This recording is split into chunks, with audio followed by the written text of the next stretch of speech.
My mother was always, hey, people say, oh, you make your bed, you have to lie in it. And she said, no.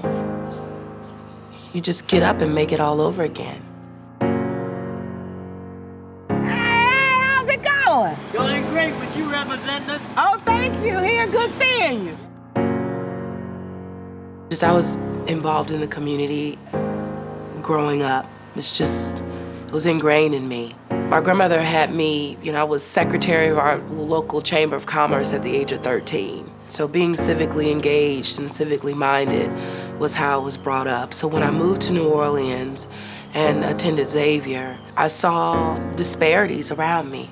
It just made me want, staying, I could make a difference. My soul found its home in New Orleans. When Hurricane Katrina was en route to New Orleans, my family and I evacuated the day before, and we went to Houston, Texas to stay with my brother.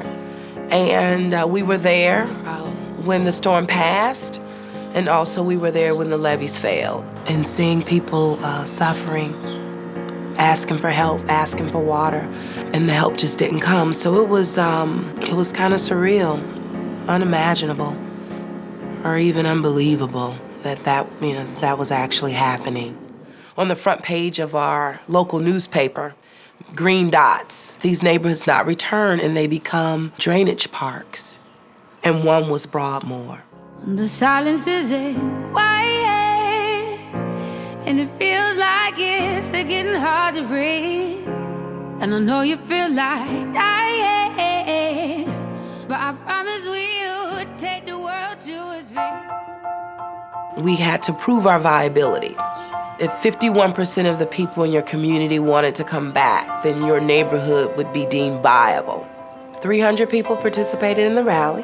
We had nearly 600 people participate in that meeting. Now, this was at a time when we didn't have electricity. Almost broke the bank to hold our meeting, but it was imperative that we did so. The message was, we are the Calvary.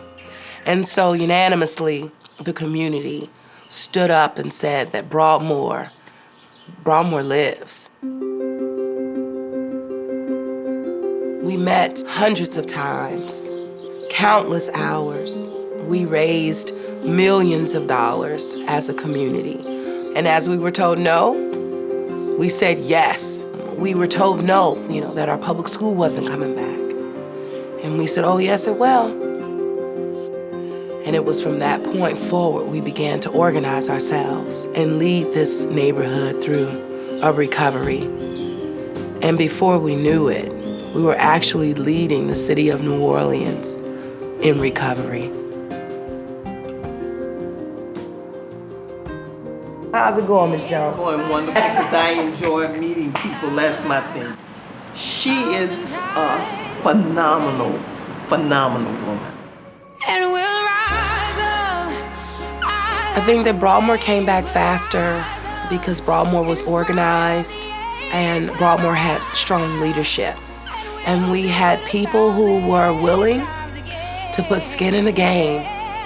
I was never alone. I was never alone in any of this.